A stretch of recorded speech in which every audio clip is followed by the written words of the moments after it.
Hi, Bob Harvard from Action News. Oh, anyway, today we have a breaking story. Oh, blizzard! Wow, that's old. Now let's go to our meteorologist, Tim Peabody. Hey Bob, I'm here by the window inside. There seems to be no blizzard outside, you liar. I quit. Okay, now we go to our new meteorologist, Andy Bobblehead. Go. Bob, thank you. There seems to be an actual blizzard outside. I guess oldie Tim is blind. Now no wonder oldie Tim can't walk. And, seems to be negative 100 degrees. I don't even know how that's possible. A new world record, Andy. Go. Wow.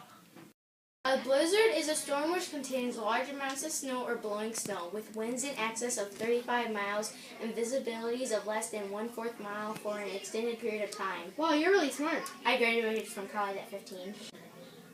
Well, I guess that's the end of this. We fired someone and hired a new one in like less than 1 second. So I guess the end. Action News. Bum bum.